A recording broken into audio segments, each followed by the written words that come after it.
Good afternoon, friends. I welcome you all to this important post-budget press conference today.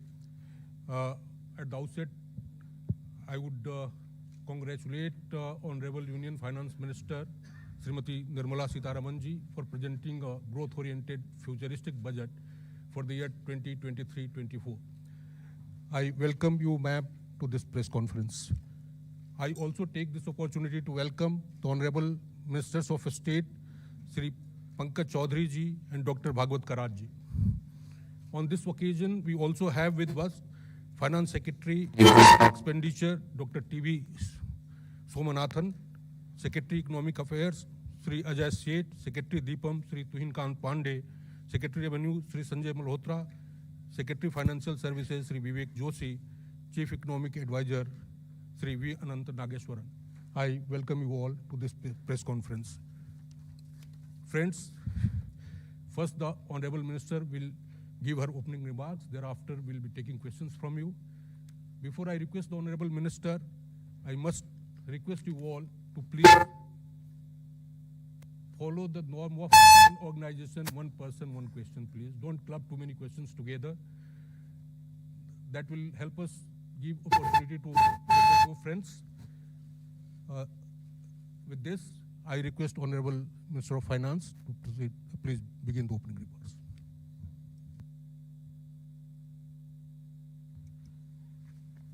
Thank you.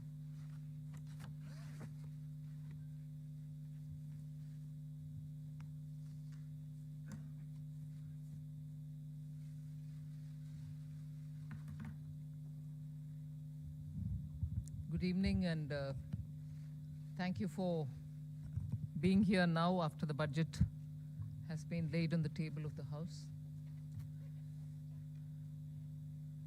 As opening remark, I'll just give a few indications of what has been highlighted in the budget. Broadly, I think the 4 emphasis points are on empowering women, giving a lot more attention to the SHG groups which are in the rural areas, trying to scale them up, give them the opportunity to brand and produce and also market their products in a far more scaled up and professional manner. Emphasis on tourism and training of youth for readying themselves for tourism, specific action for 50 destinations where comprehensive tourism action plans will be introduced.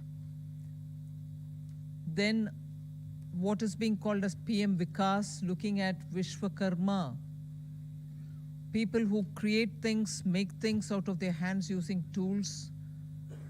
In some states they are called Vishwakarmas, in some other states some castes are referred to as Vishwakarma, but what we mean here is to cover all those artisans and craftspeople who do things with their hands using some tools, so not specifically only to some particular communities, but to all who create the soft power of India through their craftsmanship. Then the 4 is green growth, the 4th one, which is in every sphere of life, we have policy interventions and enabling provisions made so that India moves fast on the transition to renewable energy, the investments made for hydrogen mission, renewable energy transitional facilities which we need, natural gas, and also looking at biogas, also evacuation of power from renewable energy sources located in Ladakh to the rest of the country. So those are 4 highlights which I'd like you to go back to see the scale in which we are approaching these issues and the impact that it will have on large sections of India's population. Then, of course, I gave 7 priorities, which began with talking about inclusive growth, investments in infrastructure, also reaching the last mile so that those who are still left without a house or a sanitary facility or a road which is reaching them, and so on. So the last mile, reaching the last mile for those who desperately need that kind of a link are all being covered. Then we are also looking at a very futuristic fintech financial sector for which we have brought in some specific ideas. We are looking at also improving the industrialization of this country, where people will be trained for Industrial Revolution 4.0, which means they're going to be trained for AI, IoT, using Web3 in other words. So training manpower to ready themselves for industries which are rapidly becoming industrialized in the Web3 context. Then digital economy, unleashing the digital power of India in various walks of life, setting up an artificial intelligence research center, Center for Excellence. So all these are in part A. There's a lot of increase in the agriculture credit availability, 20 lakhs being made available for agriculture credit. Also a sub-scheme under the PM Matsya Sampada Yojana, making sure that people living in the coastal areas are going to benefit from it, fishermen are going to benefit from it. Now, if largely the part A has looked at these, part B has aimed at rationalizing the customs duties, also making sure personal income tax, after a very long time, has had substantial changes which will benefit the middle class. And also because this country has been waiting for direct taxation to be simplified, also waiting for direct taxation to be a lot more easy in compliance, and therefore the new taxation regime that we brought in for direct taxation 2-3 years ago has now got greater incentives, greater attraction, so that people can unhesitatingly move from the old to the new. Of course, we are not compelling anybody. Those who want to remain in old can still remain there for enough justifications that they can have. But the new one obviously is now attractive because it gives greater rebate. It also provides for a simplified and smaller slabs, lower rates of taxation, and also slabs which are nicely broken down.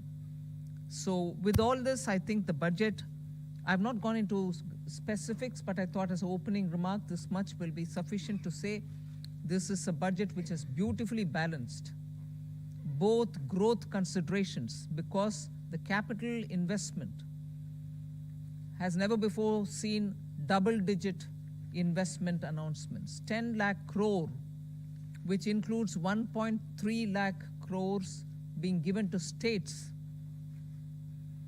is going to give a big leg up for capital investment from government.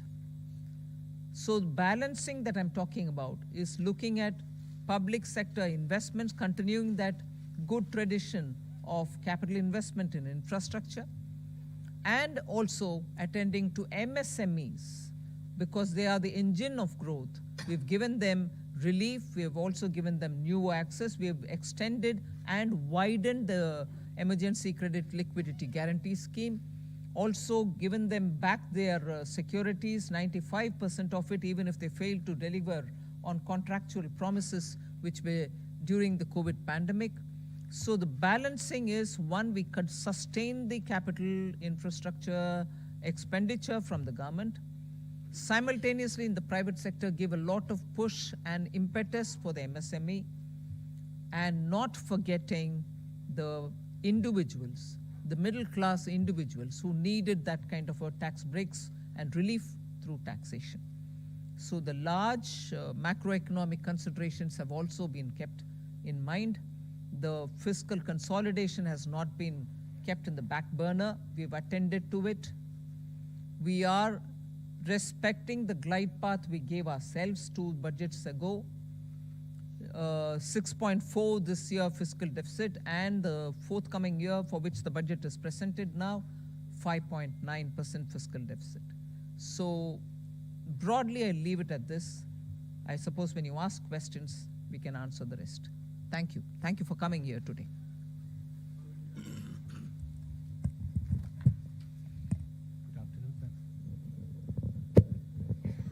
Good afternoon, ma'am. Shishir here from Hindu Business Line. Ma'am, my question is that when there is an announcement for 7 lakh rupees under new tax regime, that will no tax to be paid, and then you are talking about rejigging the new tax regime, does this mean that this is the end of exemptions for various incentives, exemptions for investment and savings? Well, I've already addressed this, I think. We want to make the new tax regime, which is without exemptions, attractive enough for people to think that this will be the best option. So make the compliance a burdensome exercise. If rates are so low, you're going to benefit net by gained farm would have resulted in probably net amount being the same. So we made this a lot more attractive. But if there are people who still think that being in the exemption regime, which is the old regime, benefits them, they're welcome to continue where they want. But yes, the ultimate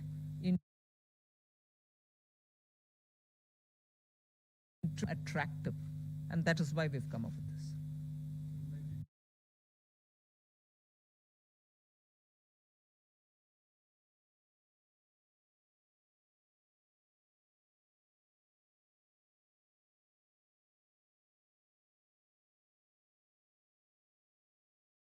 Ma'am, but in terms of capital expenditure, when you do that, does it actually trickle down to the people? Does it create jobs? I know you've been doing this for the last 2 years. Are you sure that this will really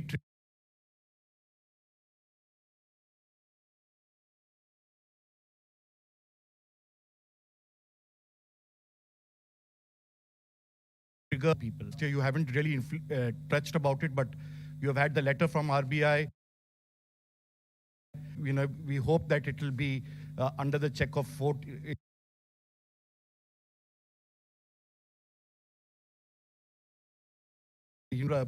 Answer to both these points.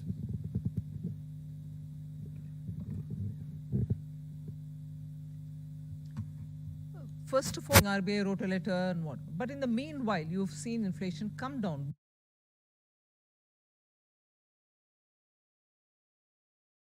Both by the government. We take inflation-related steps.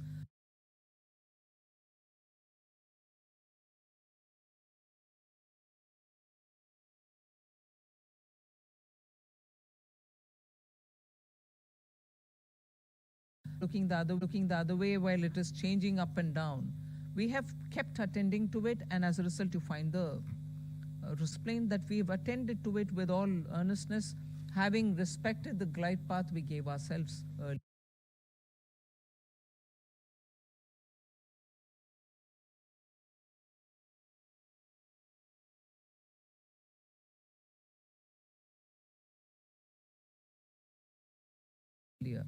Yeah.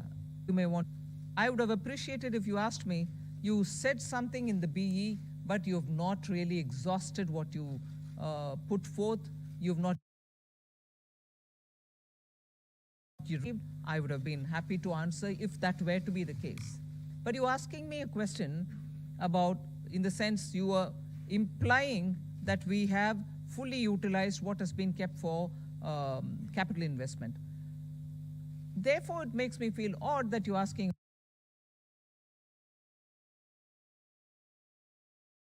a question, and money is utilized, and that it is utilized is coming through from the budget statement. How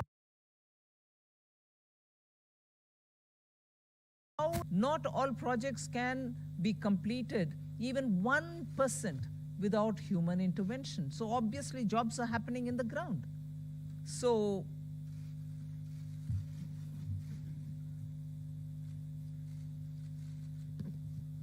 ma'am, I want to ask you, ma'am, here.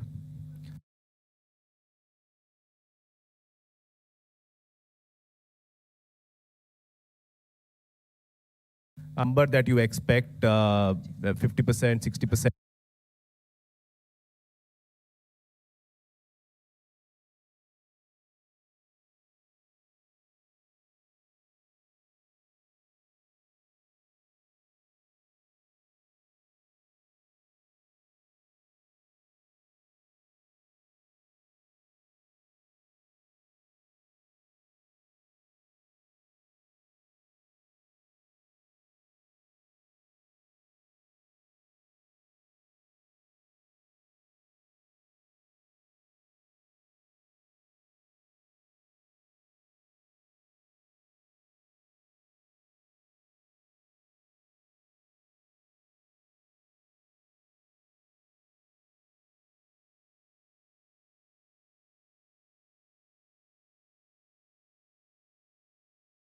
question on the exemption-less regime, let me say that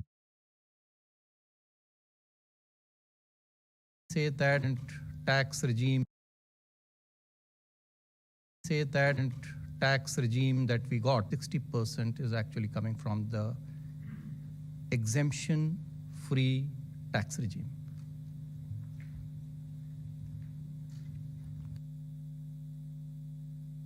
Individuals' data we will not have, but we are very hopeful that this particular scheme for individual taxpayers, the PIT, I think the majority would prefer. I mean, all of you, if you all do your own calculations, I think majority here would be now wanting to shift irrespective of their incomes and the deductions and exemptions that they claim. They would be finding it more attractive to shift to the new tax regime, majority of them.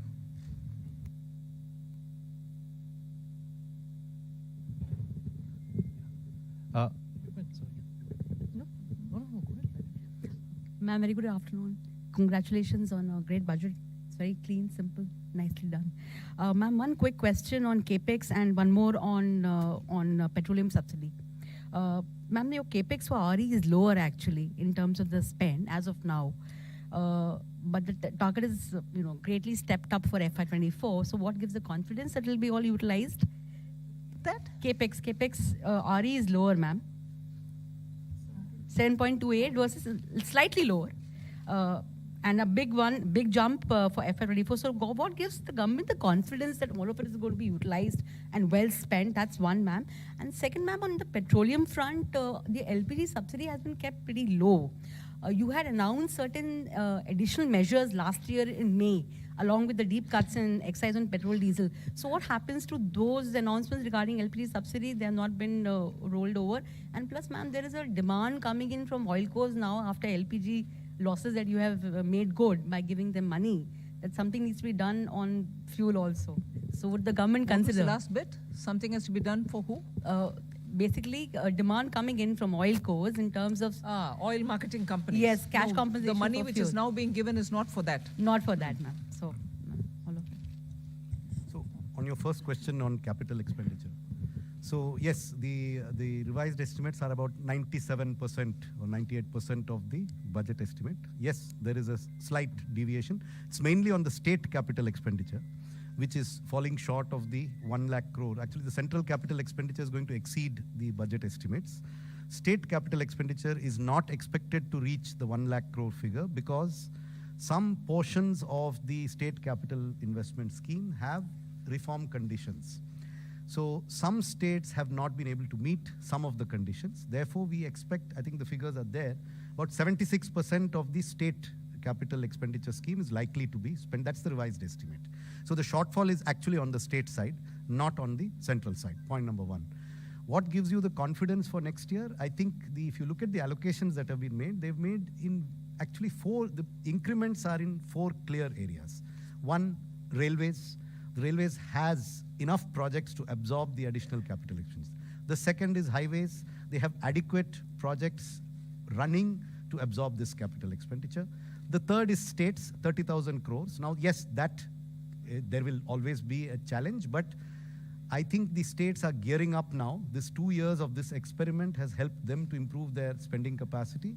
And we are also seeing an uptick in the second half of this year on the state capital expenditure. So I'm reasonably confident that the states will absorb the 1,30,000 that has been provided. And the other big item on the central side is the petroleum capital expenditure, which is for retrofitting of refineries to meet emission standards and pollution standards, and partly for augmenting our strategic reserves. So I'm quite confident that we'll meet the expenditure targets. Please.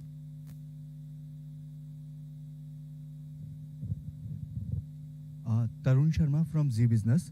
Ma'am, जो disinvestment का जो target है वो 65,000 से 50,000 किया है और next year का 51,000 किया है। तो मैम, इससे हम ये समझें कि जो दो गवर्नमेंट बैंक का जो प्राइवेटाइजेशन होना था और जो 2 इंश्योरेंस कंपनीज का जो प्राइवेटाइजेशन होना था वो अब 2024 के बाद ही संभव हो पाएगा, उससे पहले नहीं हो पाएगा, क्योंकि मैम जो टारगेट ये कर रहे हैं। दूसरा सवाल मेरा संजय सर से है।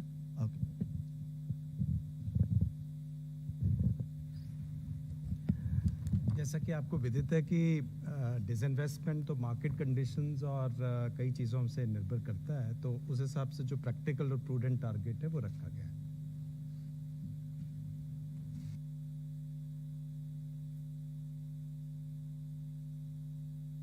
Ma'am, I am Monica from the New Indian Express.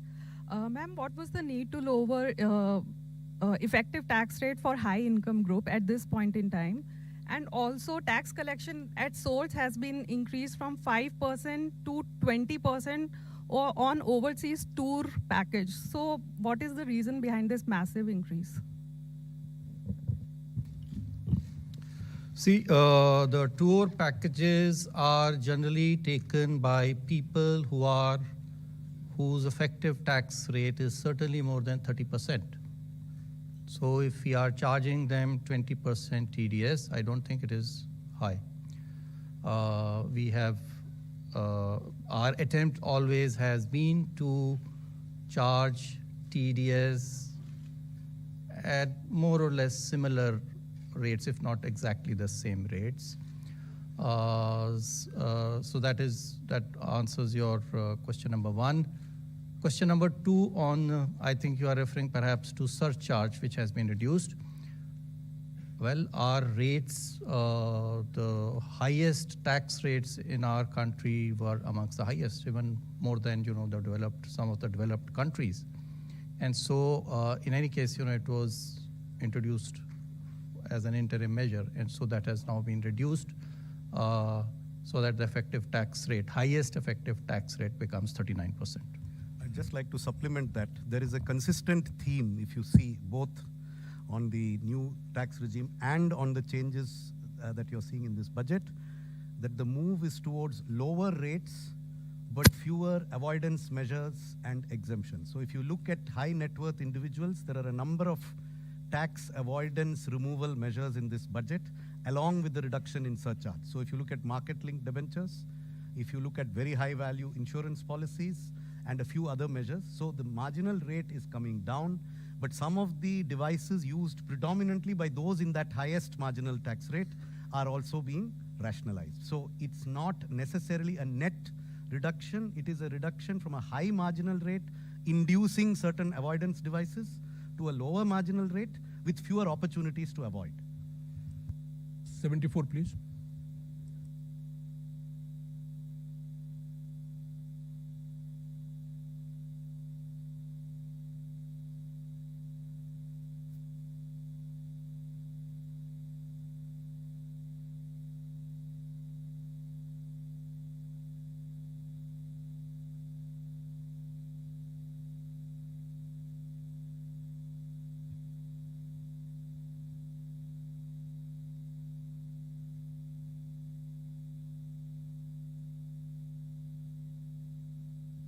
One's mind being part of a political party. But consistent with what we believe, we placed our emphasis and priorities on those. And that's what you've seen in the budget.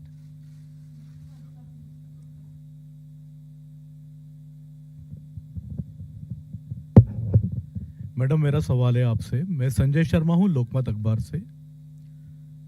Madam, आपके budget में विपक्ष की तरफ से कोई ज़्यादा प्रतिक्रिया नहीं आई है, लेकिन इस बजट से महिलाओं को काफ़ी उम्मीदें थी।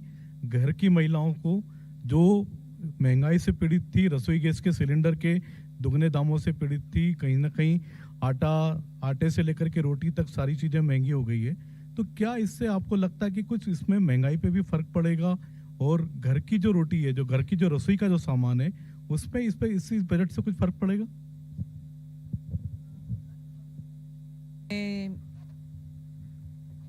गवर्नमेंट का निर्णय को देखे होंगे कि गेहूं के लिए मार्केट में रिलीज करने के लिए आदेश हुआ है, जिससे गेहूं के दाम कम होने के इतना क्लियर इंडिकेशन है, जिससे सीधा घर में रसोई में फर्क पड़ेगा ही पड़ेगा।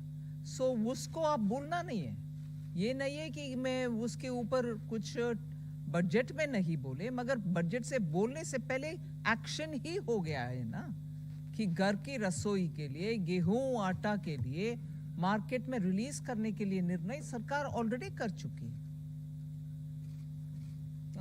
एक मिनट। साथ ही साथ जो है महिला जो है वो भी एक परिवार का सदस्य है, तो जो रिलीफ जो इतना टैक्स पर्सनल इनकम टैक्स में दिया गया है वो भी परिवार के पास में और महिला के पास में आएगा, उसके हाथ में आएगा, जिससे वो अपना घर का खर्चा चला सकती है। सो वो भी एक महिला के लिए, हमें नहीं देखना चाहिए कि महिला के लिए नहीं है, वो भी महिला के लिए एक बेनिफिट है। गेहूं पुरुषों के लिए भी है और महिला के लिए टैक्स भी है।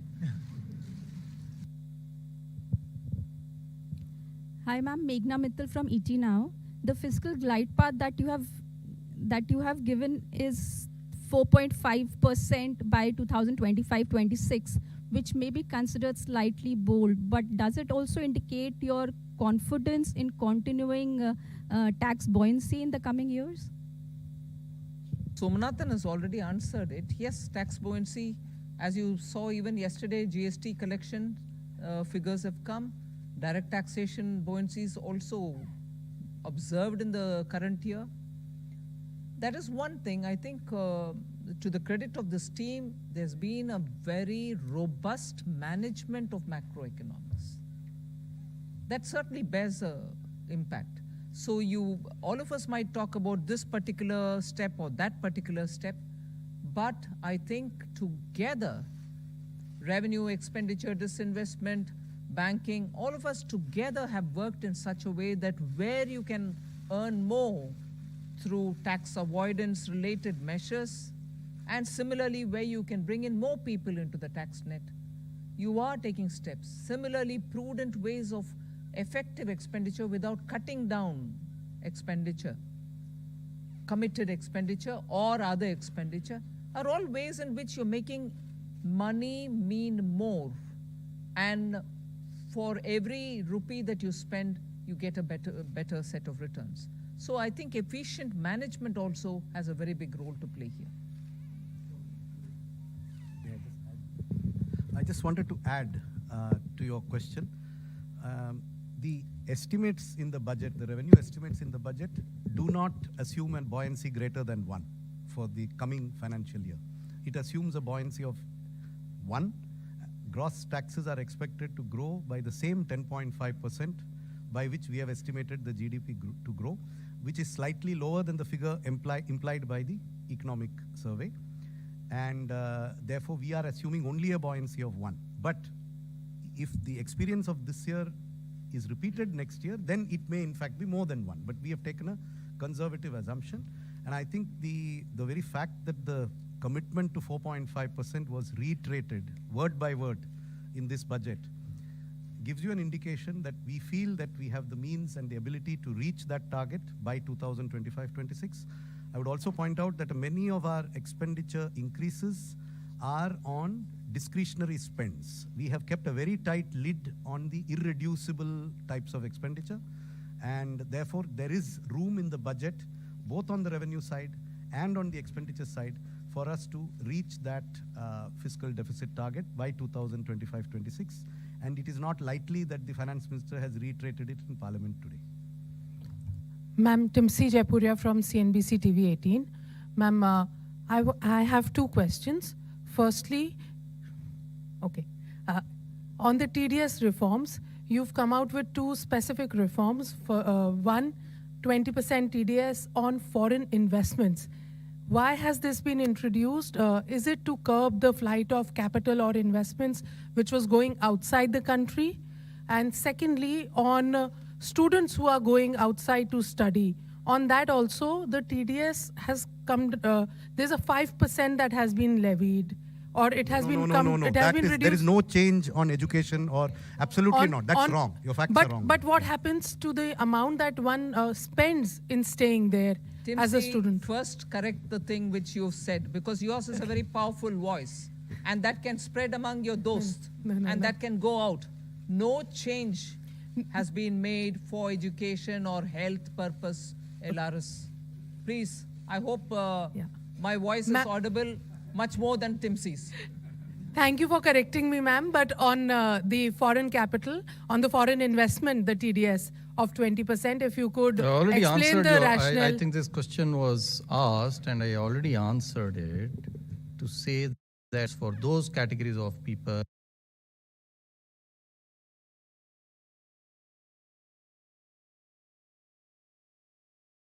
who are is, to pay for the tax.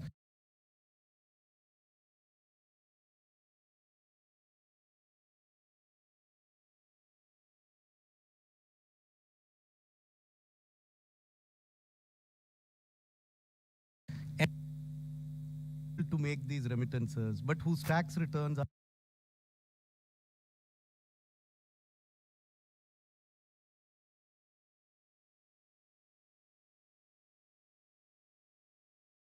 if you don't collect the tax, at least if you are able to make remittances to invest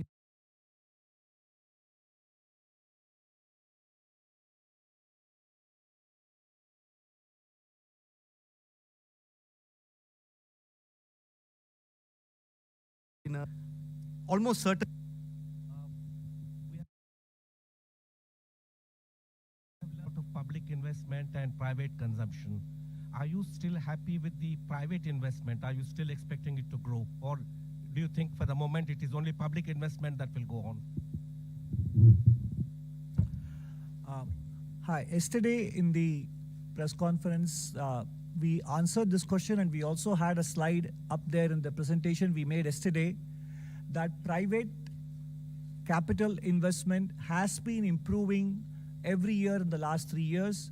For example, in the first half of 2021, based on quarterly earnings reports filed by listed companies, the capital expenditure was 2.1 lakh crores, which increased to 2.4 lakh crores in 21-22 in the first half, April to September. And 22-23, it has gone up to 3.3 lakh crores. And then you look at the RBI survey on capacity utilization and investment spending plans of the respondents. There is a very clear sign that many private sector companies are looking to enhance their capital expenditure. So both in terms of intent and in terms of actual spend, private capital investment is showing very clear signs of revival. Thank you.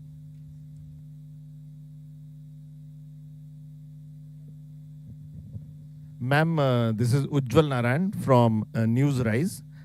Ma'am, this is your fifth budget, and when you started in the first budget, you talk about India reaching to a 5 trillion economy by 2025. So just I wanted to know what is the situation, because yesterday CA has put forward another goalpost of becoming a 7 trillion economy in next 7 years. So what is happening to that target? That is my simple question. Say, we are moving along to achieve our targets, both mine and his. We'll achieve, we'll achieve.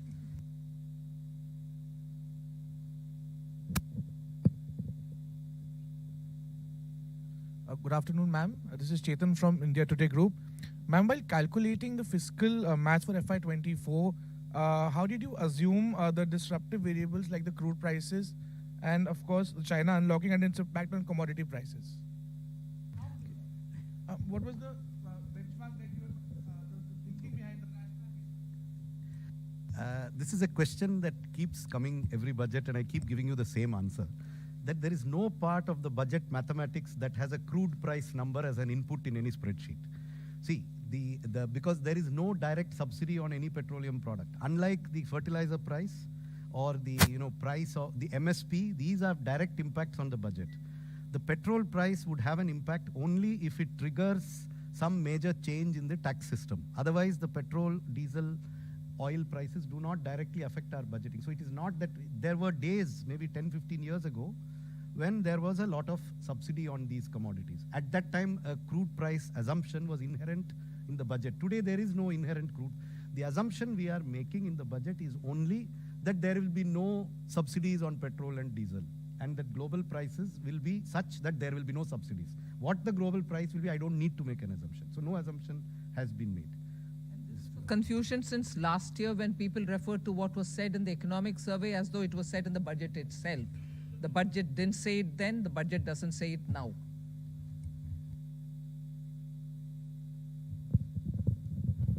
मैं आमिर हूँ news nation से। पहला सवाल तो ये कि जब शुरुआत हुई थी एक तरह से मोदी सरकार की, तो कहा था कि अर्थव्यवस्था को बेहतर करने के लिए कड़वे घूंट पीने पड़ेंगे और बहुत ही कड़े मेजर्स लिए गए स्टार्टिंग में। लेकिन आज ये देख रहे हैं कि सरकार ने कड़वे घूंट पिए हैं जनता को खुश देखने के लिए। तो क्या ये एक चुनावी बजट है, इसको मानती है? और पहला ये, दूसरा ये कि इनकम टैक्स में जिस तरह से जो छूट की सीमा है, जो पहला फेज है आपका जिसमें 7 लाख तक की छूट है, तो उसमें वो फेज आपको लगता है कि इससे राजस्व पर भार पड़ेगा? कितना भार पड़ेगा, कोई एस्टिमेट है इसमें? We have said it in the budget speech itself as to what is the net revenue foregone. उसका घोषणा ही कर चुके हैं हम, हिडन नहीं रखे। So वो आ गया है 35,000 direct taxes 37,000 crore, indirect taxes 1,000 crore, additional revenue through indirect taxation measures 3,000 crores, and so net is 35,000 crore.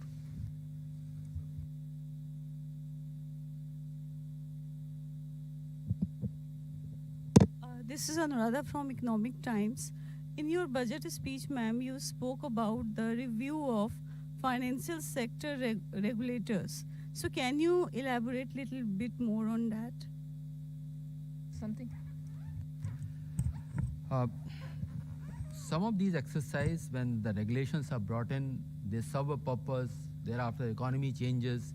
So all the regulators have been doing it as part of their exercise. But there's a time now to take up a comprehensive review. And you will recall, RBI had formed a committee. They did it in 2020. They came out with a report in 2021. That is an ongoing process, and other regulators also will travel in that direction, that their regulations are what the economy needs today. Whatever tweaking is required, they will take up that steps. There's their own review, not by them.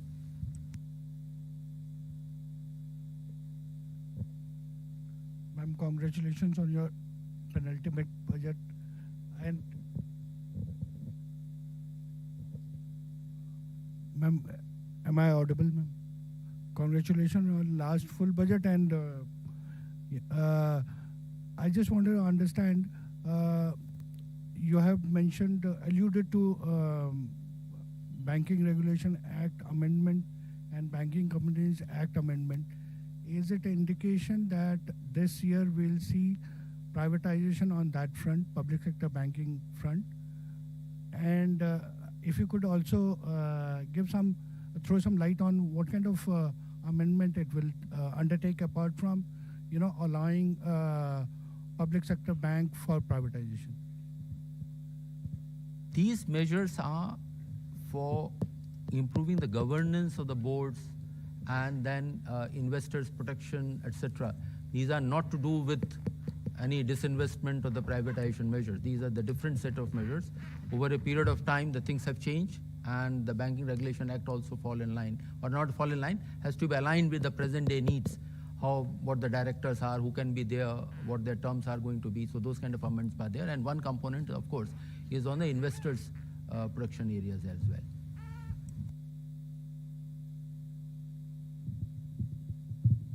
Good afternoon, ma'am. I'm Rima Sharma from Protibimba Live. My question,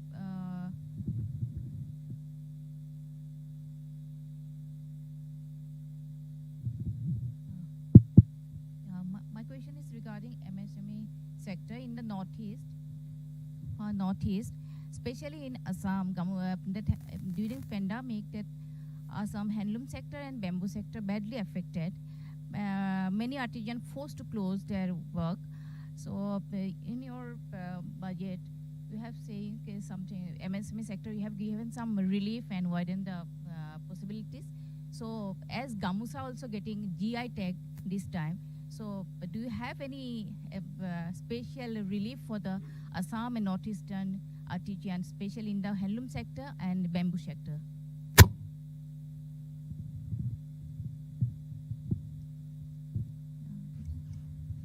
In the last year's budget itself, I think for sustaining livelihoods and also making sure that the northeast livelihoods are attended to, we came up with a specific program called PM Divine for the development of Northeast. And that was executed through the Northeastern Council. So that program continues, and that will take care of livelihood related, whether it is in the weavers or in any other such community. But after getting the GI tag in the Gamusha, do you have any special package for the encourage to the handloom sector? So that is something which the state government will have to tag along with the existing programs, either through the handicrafts program, the artisan and other things that we're coming up with, for which the rules will come out. Either they can use it, or the textile ministries. I'm sure they can always find out from the textile ministry for GI tagged Gamusha. They can ask for a dispensation. So this is possible, but that is for the state government to interact with the respective ministries. Can you a little bit elaborate what kind of I can't relief you have elaborate more, given? ma'am. You What should kind of ask the state government to deal with it for the respective ministry. In your budget relief, what kind of relief you have given? Can you little bit elaborate it? In my budget relief. The MSME sector. For MSME or for Gamusha or for GI, what are you asking? I'll send you some information. Ma'am, let's move on with other questions. Good evening, ma'am. Arup from Business Standard. Ma'am, in this year's fiscal policy statement also you're speaking about unprecedented global headwinds and challenges. And again, you have not given forecast for the two succeeding years, in this case FY 24-25 and 25-26, although you have an internal consolidation roadmap. So are we going to see this as a new normal where you're not amending the FRBM Act again, and you're not giving two succeeding years forecast, but you will continue having an internal roadmap? Yeah. Yeah, but you're not amending for the third consecutive year, you're not amending the FRBM Act, and you're not giving two succeeding years targets. Yeah, but we have given a glide path, and we are every budget stating whether we are aligning with the glide path given or not, right? So that pandemic was the new normal for 2 years, hasn't it been?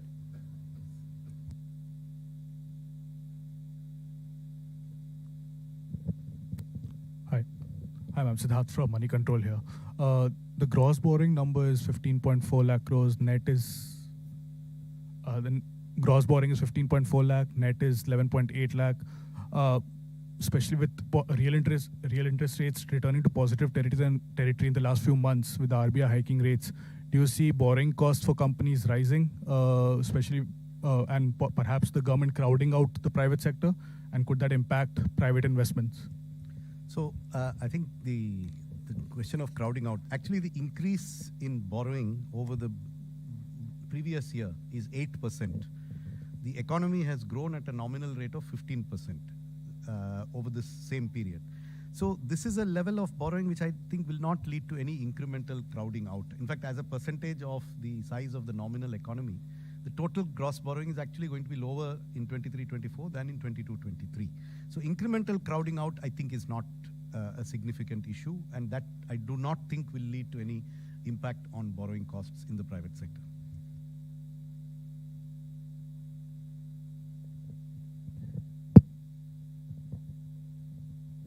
This is reiterating that point that the required borrowings for the next year are of the same order what they are in the current year. Of course, the size of the economy has gone up. So it is not that the more money is being taken out of the savings which are available into the economy. So we don't see that impacting because it is of the same order. And even if you go 2 years back and just increase by nominal rates, the net borrowings are of the same order. In fact, they are less than 2% more than the actuals. The figures stated were, I think, for the BE, but actually it will be only, estimates are that it will be less than 2%. Economy is nominally expected to grow at more than 10.5%. So, I mean, that should answer your question. Ma'am, Ishwarya Paliwal from India Today. Ma'am, opposition parties have been calling this Nil Batta Sannata not good enough budget. Your comments? Follow your Hindi. Would you say that again? Ma'am, they said not good enough. Most of the opposition parties for the budget. Ma'am, your comment on that? For what reasons, if I may know? Not good enough for? What reasons, ma'am? If you would like to repeat their words. They have said, ma'am, most of the No, political I'm parties. saying if you could please repeat their words and say not good enough, for what reasons per se? They said nothing for the. They said nothing much for the middle class. Most of the this is what those parties. Ma'am, do you believe India will remain a bright spot, ma'am? Please do. Agle mein kya? Next question, please.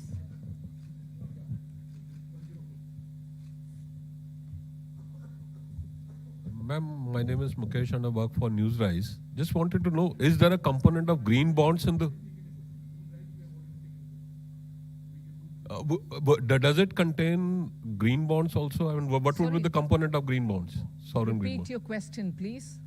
Interrupted me. So basically, in this overall gross borrowing that we have for the year, what component of that would be in form of green bonds?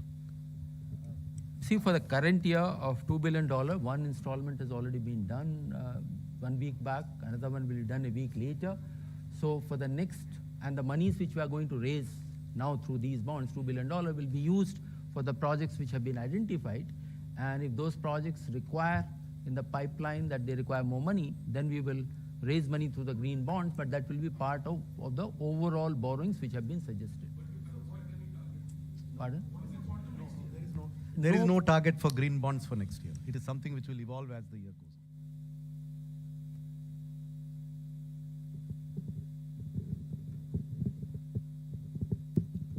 on. Ma'am, this is Premanshu from Anandavajar Patrika. You have said that your capital expenditure has reached 10 lakh crore, but the interest payment expenditure that has also reached 10 lakh crore. And the interest payment burden, it is almost 40% of the revenue received. So do you think it is a matter of concern for? It is always desirable for a government to have its interest payments as low as possible. But you are aware of the reasons for which government had to borrow a lot over the last 3 years. And all that I can say is the borrowings have been used very constructively towards growth-inducing investments and have not been frittered away on unproductive expenditure. Therefore, if the economy keeps growing at the rate that it has started to grow at now, then this is unlikely to be an unsustainable debt burden. We are quite confident that the interest burden will gradually come down as the GDP keeps growing. And to sustain that growth, the quality of expenditure, the quality of government expenditure is increasing.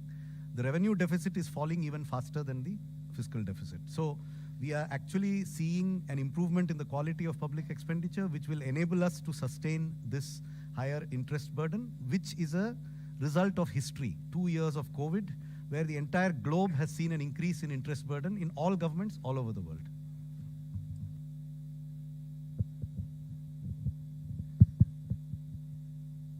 Good afternoon, ma'am. This is Karishma here from Business Today Television. Congratulations to you and everybody for yet another successful budget. Ma'am, you did talk about simplification of the tax regime. So my question is on the capital gains tax regime that was also expected. It was not a part of the budget announcement, but it's expected that a simplification could be done in the coming months. Is that something on the cards? And also, ma'am, secondly, no big bang announcements on cryptocurrency in this budget. What is the kind of update with the consultation paper that had to be submitted also to the FSDC? For your question, first question, I have no answer because it's your expectation. You kept about it for the last few months and then you want me to answer on that? Oh, have they been? They've not told me about it. No.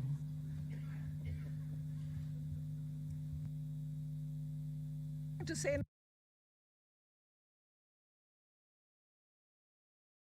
no.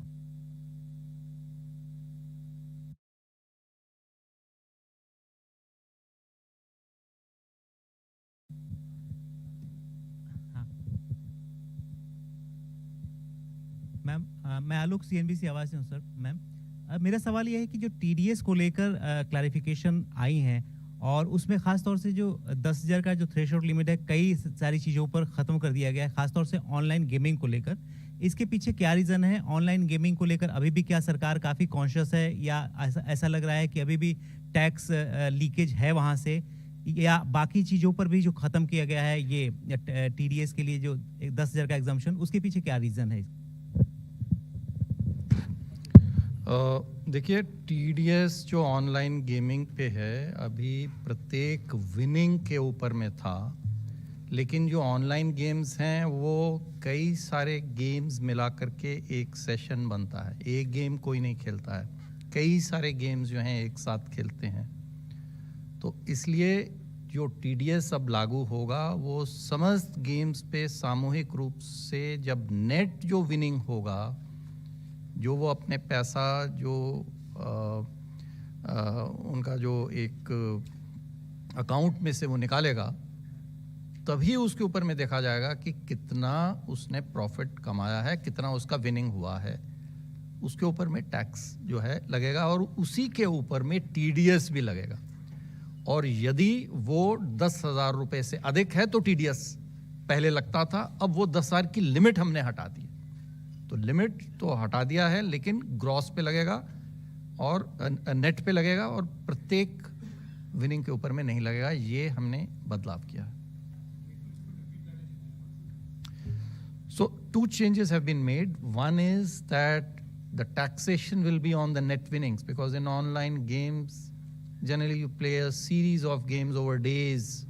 You don't play it, just one game and, like, you would be doing, say, race horsing would be, maybe once in a while. But this is over a period of time. So whatever are the net winnings, when you take that money from your account that you have made with the online gaming platform, the tax will be on that.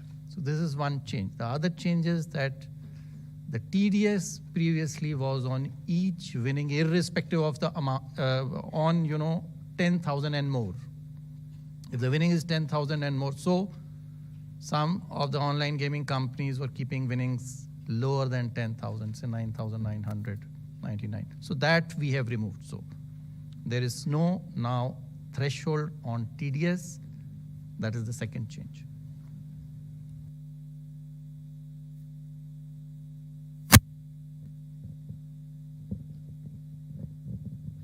Hi, ma'am. This is Priyashmita from Informist Media. Ma'am, I wanted to know that there has been an upward revision in the small savings estimates for FY23. However, data suggests that there is a shortfall. So how do you plan to achieve it? Yeah, it's a good question, and it shows good awareness of our numbers. I'm happy to see people read our deep statements with so much attention. It is a good question. What I can say is the market borrowing number is completely firm. That will not change. The remaining numbers have a little bit of fluidity, whether it is small savings, state government provident fund is a very fluid number. See, because if state governments change that number, it affects the overall balance of our funding plans. The market borrowing number is firm. The small savings number there is traditionally a seasonality where a lot of small savings comes in the last quarter because people plan their taxes in the month of February and March.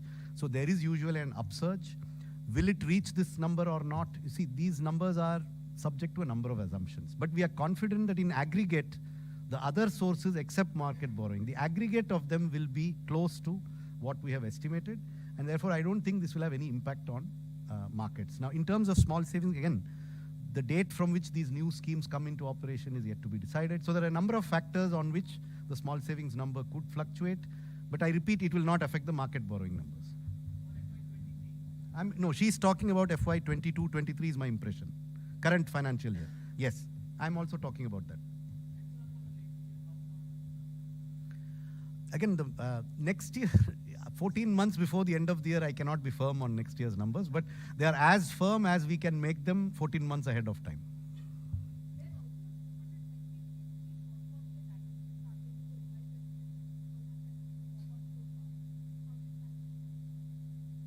Well,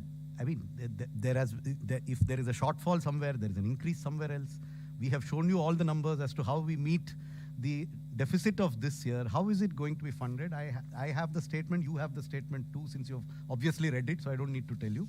So that's how we will fund it. So this is a big budget in which something goes up, something goes down. Revenues have gone up, expenditures have gone up, some things have gone down. But in aggregate, as I said, we are confident of being within our market borrowing numbers. We are confident that the deficit that we have projected for the revised estimate is reasonable and will not be exceeded significantly. It will not be exceeded significantly. Beyond that, I cannot give you a pinpoint. You cannot land a Boeing 747 on a helipad. So, it's a huge thing. There will be minor, fluctuations here and there. But at a macro level, our numbers are good. I'm confident about us.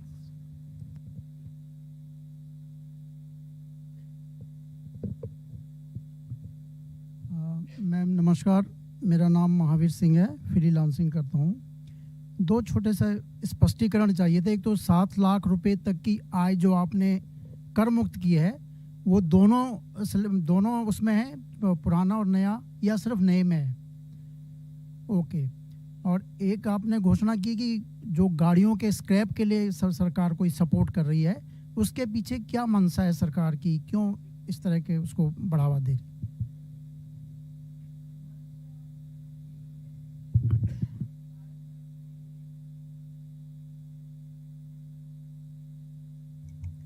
मंशा यही है कि environment के लिए पुराना गाड़ी को हटाना चाहिए, मगर वैसे बिना इंसेंटिव हटाना भी मुश्किल है, क्योंकि लोगों को लगेगा कि हटाने में से मुझे क्या फ़ायदा है।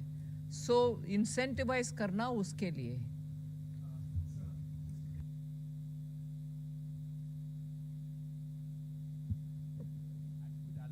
Scrapping of vehicles and replacement of vehicles as well.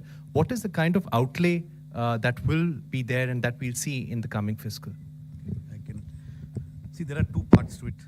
For the central government, all central government vehicles that are beyond the 15-year age limit will be scrapped. Those of them that need to be replaced will be replaced. This money is provided for in different departmental budgets because it is not a macro number that is planned centrally. The number is significant. It exceeds 1,000 crores. What it exactly is, I also don't know. I'd have to add it up from several books. For state governments, we are making this part of the scheme for state capital investment. If they need to replace old state government vehicles, then that support will come from this scheme. And they have to meet certain conditions on meeting the national scrapping policy. The aim is to get rid of polluting old vehicles in the government sector.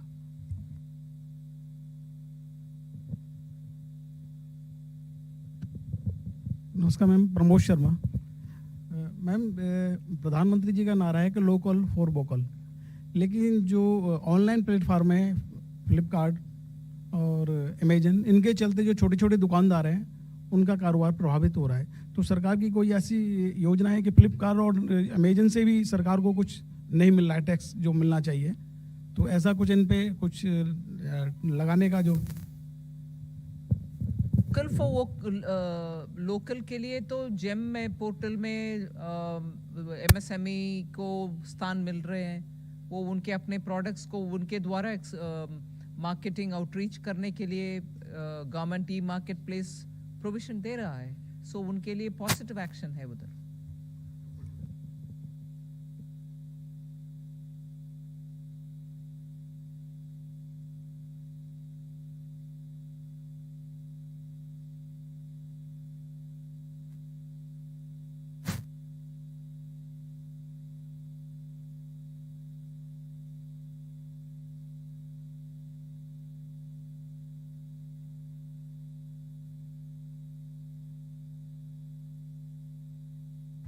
Precise numbers I don't have at this point of time, but the scheme is that if there's an arbitration award which has already happened, either of the party, either a government department or a government undertaking has challenged it, or the contractor has challenged it, and that arbitration award is being contested in any court, then depending upon the level of the dispute, a settlement can be reached between the two parties so as to reduce the amount of litigation which will be there.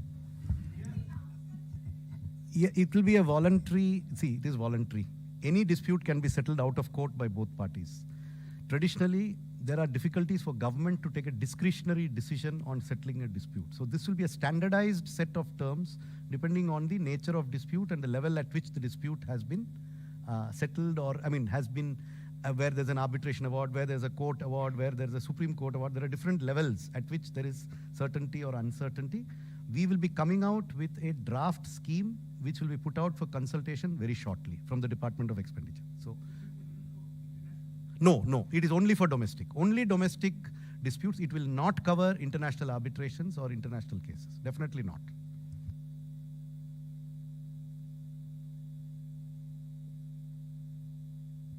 Thank you.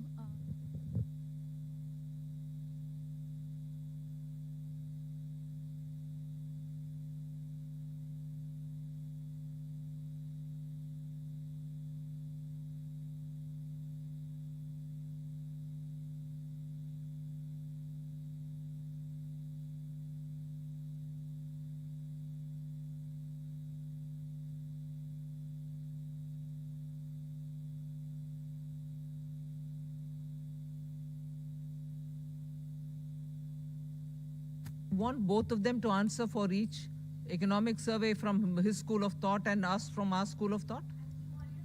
We are not going to be talking about comparing the two and giving justification for one. They come from their school of thought and we do it ours, right? I understood the question, but you're trying to link the two which are not so related. That is economic survey, yeah?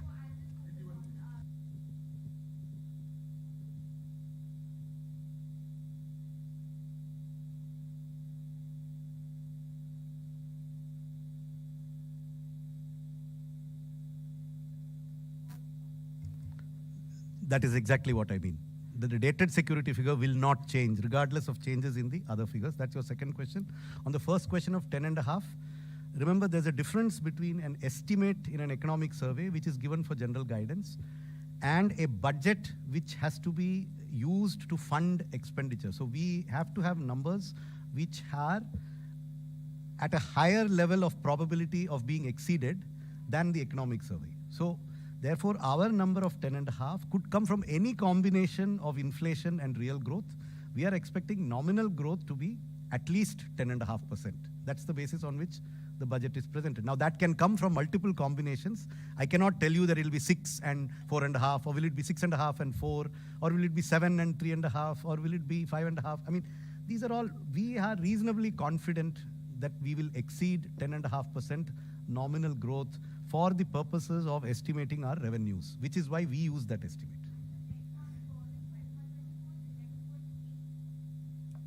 Whatever is stated in the budget speech, it is there, it is 11.8, it has been stated in the budget speech, and I know you have read this statement, so it is there, 11.8.